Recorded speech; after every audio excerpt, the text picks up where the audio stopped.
What if the most formidable naval fighter of World War II was born not from elegance, but from brutal necessity and an enemy's dismissive scorn? A lone American pilot, sweat stinging his eyes, watched the sleek, deadly shapes of the Mitsubishi A6M Zeros dance around his F4F Wildcat. The roar of his engine was a desperate counterpoint to the Japanese chatter on the radio, filled with mocking laughter at the perceived clumsiness of their adversary. This wasn't just a dogfight. It was an aerial ballet of death played out daily across the vast, unforgiving canvas of the Pacific Theater in early 1943.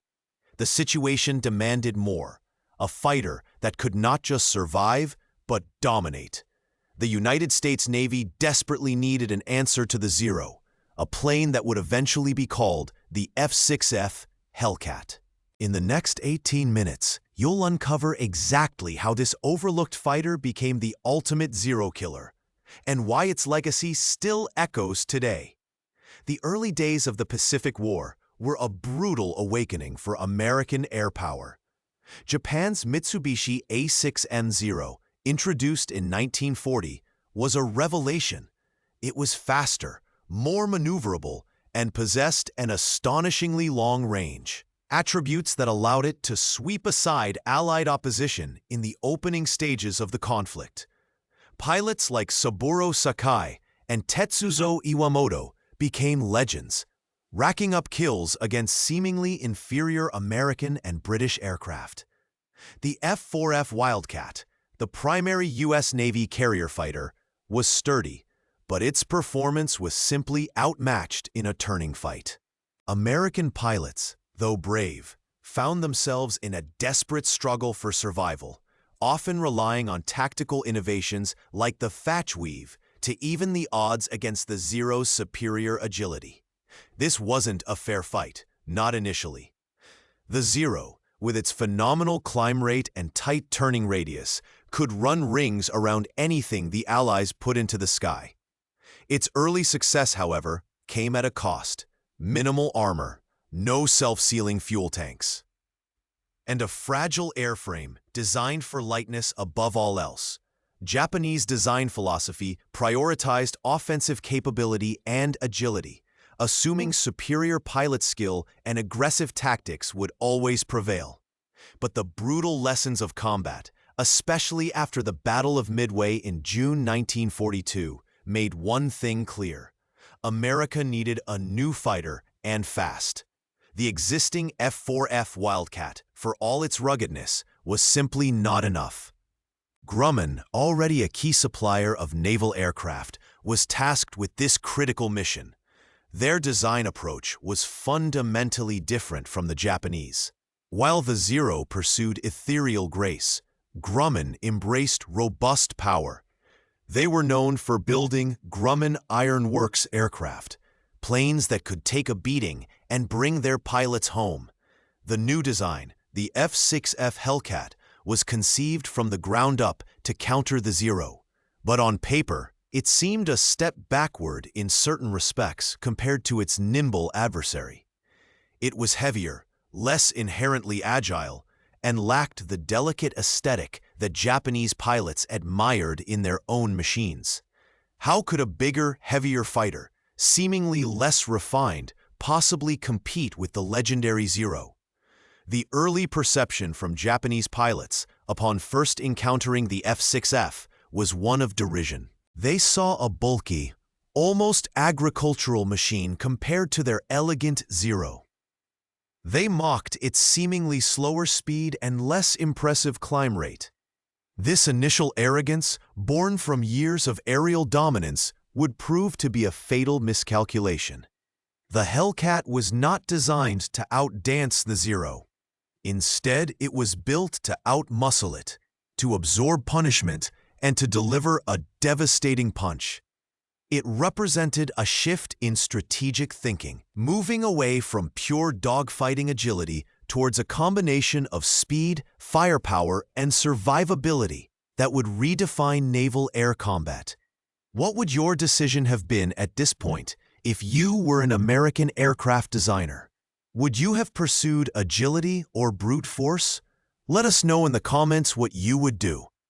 The core of the F6F Hellcat's design was its Pratt & Whitney R2800 double wasp engine, a power plant that delivered immense horsepower, far exceeding what the Zero could muster. This engine, coupled with a sturdy airframe, meant the Hellcat could carry more ammunition, more armor, and could dive at incredible speeds without fear of structural failure, unlike its Japanese counterpart. The Hellcat's formidable engine wasn't just about raw power. It was about transforming the rules of engagement. While the Zero was a master of the close-quarters turning fight, relying on its feather-light construction and incredible agility, the S6F was built for a different kind of war. It carried 6 Browning M250 caliber machine guns, 3 in each wing, delivering a devastating torrent of heavy machine gun fire. This was a stark contrast to the Zero's lighter armament, which, while including potent 20mm cannons, often lacked the sustained destructive power of the Hellcat's array. Furthermore, the F6F boasted robust armor plating, protecting the pilot and critical systems, along with self-sealing fuel tanks. These weren't luxuries. They were vital components of a design philosophy that prioritized pilot survivability and the ability to absorb damage and return to base. The Zero, for all its grace, was notoriously fragile, a glass cannon designed to strike hard and fast, but not to endure. This divergence in design philosophy led to radically different combat doctrines. Japanese pilots were trained to engage in intricate dogfights, leveraging the Zero's tight turning radius and climb rate. American pilots, learning from the brutal early encounters, developed energy fighting tactics. This wasn't about out-turning a Zero. It was about using the Hellcat's superior speed, especially in a dive, and its ability to climb rapidly with its powerful engine. A Hellcat could plummet from altitude at speeds exceeding 500 miles per hour, unleash a devastating burst of fire, and then use its momentum to climb back to safety, leaving the more fragile Zero behind or unable to follow without risking structural failure. The airframe of the F6F was engineered to withstand these immense stresses, a capability the Zero simply did not possess. This tactical shift, championed by figures like Lieutenant Commander John S. Thack and his Thack Weave tactics adapted for the Wildcat and then perfected with the Hellcat, emphasized hit-and-run attacks over prolonged, circling engagements. The introduction of the F6F Hellcat into active service in late 1943 marked a critical juncture. Squadrons began deploying to carriers like the USS Essex and USS Lexington, preparing for the inevitable confrontations that would redefine the aerial landscape of the Pacific. Japanese pilots, still confident in their Zero's legendary prowess, continued their dismissive chatter. They saw the Hellcat as just another heavy, less nimble American plane, a target for their superior skill. They believed their mastery of the turning fight would prevail, just as it had for years. Yet, a subtle shift was occurring in the minds of American naval aviators. They were no longer just surviving.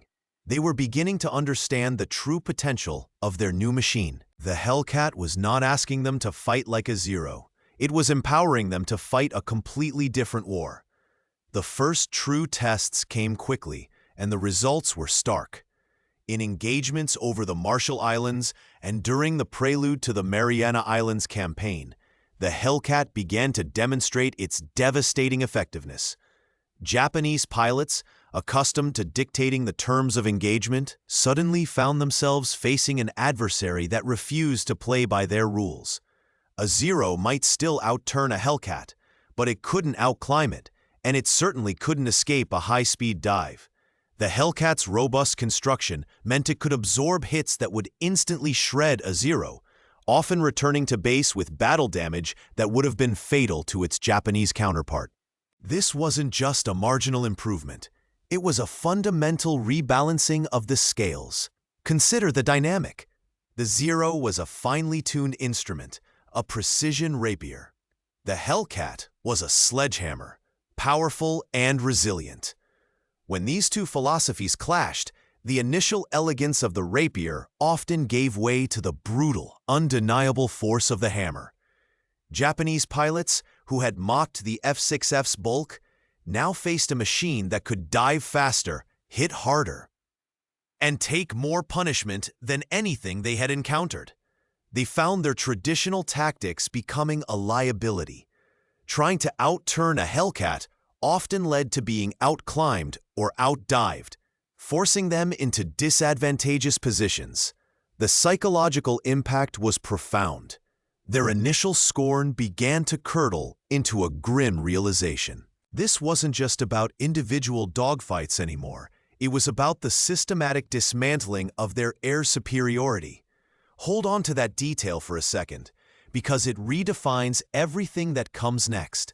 The F6F wasn't designed to be pretty. It was designed to be lethal. Its very clumsiness was a deceptive cloak for a tactical advantage. It was built for speed, for firepower, and above all, for the pilot to return home. This philosophy paid dividends almost immediately. Initial combat reports from late 1943 and early 1944 painted a clear picture. The Hellcat was racking up kills at an astonishing rate. The numbers weren't just favorable, they were overwhelming. Pilots who had once been on the defensive were now aggressively seeking out engagements, confident in their aircraft's ability to dominate. The myth of the Zero's invincibility was being shattered in the skies above the Pacific. The theoretical advantages of the Hellcat soon translated into brutal, undeniable reality in the vast blue skies above the Pacific. The tactical shift from agile dogfighting to energy combat wasn't just a preference, it was a devastating re-engineering of aerial warfare. Japanese pilots, accustomed to their superior maneuverability, found themselves trapped in a deadly game they weren't equipped to win. The Hellcat, with its formidable Pratt & Whitney R2800 double wasp engine, could execute a high-speed pass, unleash a torrent of .50 caliber fire, and then climb away to re-engage from a position of advantage. This wasn't a turning fight. It was a brutal series of swift, decisive strikes. The Zero, for all its elegant grace, simply couldn't withstand the Hellcat's power or absorb its punishment. Its lightweight construction, once a hallmark of its agility, became its gravest vulnerability. A single burst from a Hellcat's 6 machine guns could tear a Zero apart, often igniting its non-self-sealing fuel tanks in a fiery explosion. Conversely, a Hellcat could return to its carrier, riddled with bullet holes, patched up, and flying again within hours. This stark difference in resilience wasn't just about individual aircraft, it was about the sustainability of air power itself. By early 1944, the balance of power had shifted dramatically. The ultimate, undeniable proof of this shift arrived in June 1944, during the Battle of the Philippine Sea, an engagement later dubbed the Great Marianas Turkey Shoot. Over 2 days from June 19th to 20th, Hellcats flying from carriers like the USS Essex and USS Lexington systematically decimated Japanese air power. In wave after wave, American pilots, utilizing their aircraft's superior speed and resilience, shot down hundreds of Japanese aircraft. The exact numbers are staggering. Estimates suggest over 400 Japanese planes were destroyed, many of them Zeros, at a cost of fewer than 30 American aircraft lost to combat. This wasn't a battle, it was an annihilation. This wasn't just a quantitative victory, it was a profound qualitative one. The Hellcat had exposed the fundamental flaws in Japanese aircraft design and tactical doctrine. The initial scorn of Japanese pilots for the clumsy American fighter had curdled into a grim realization. They faced an adversary they could neither outrun nor outfight effectively within the new parameters of combat. Their training, focused on the intricate ballet of dogfighting, suddenly became a liability against the Hellcat's brutal, direct approach. The psychological toll was immense, eroding morale and confidence across the Imperial Japanese Navy Air Service. What would you do if your most cherished weapon suddenly became your greatest weakness? The impact rippled through the entire Pacific theater, forcing a complete reevaluation of Japanese air doctrine. They tried to adapt, developing new tactics and even attempting to integrate more armor into their designs. But it was too little, too late. Their industrial capacity, already strained, simply couldn't replace the lost pilots and planes at the rate the Americans could produce Hellcats and train new aviators. The strategic implications were clear. Overwhelming air superiority, a prerequisite for any successful amphibious invasion, was now firmly in American hands. The F6F Hellcat, once dismissed, had become the instrument of this systemic dismantling, turning the tide of the air war with its sheer, unyielding effectiveness. The psychological toll on Japanese pilots, facing an adversary they could neither outrun nor outfight effectively, was immense. Their initial scorn for the Hellcat had curdled into a grudging respect, then into a grim, unshakable realization of their disadvantage. This wasn't merely a defeat in the skies. It was a profound blow to their doctrine, their pride, and their very capacity to wage war. The Hellcat forced a complete reevaluation of Japanese air strategy, but by then, the momentum of the war had shifted irrevocably. Their industrial base, already struggling, simply couldn't replace the lost pilots and planes at the relentless rate the United States could produce F6Fs and train new aviators. The strategic implications were stark. Overwhelming air superiority, a non-negotiable prerequisite for any successful amphibious invasion, was now firmly in American hands.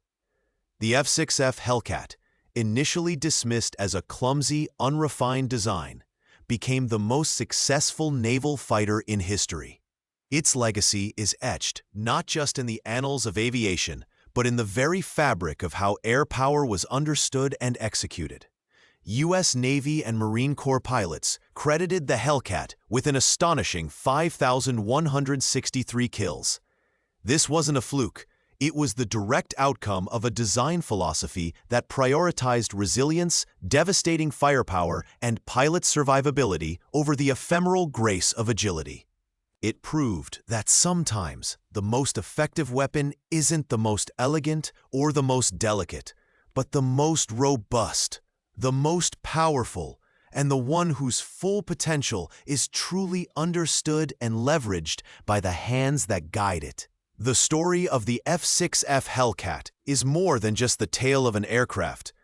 It's an embodiment of a strategic shift, a testament to adapting, innovating, and leveraging strengths where others saw only weaknesses. It was the brutal lesson of war, a clash of philosophies where the perceived vulnerability of bulk gave way to the undeniable strength of power and protection.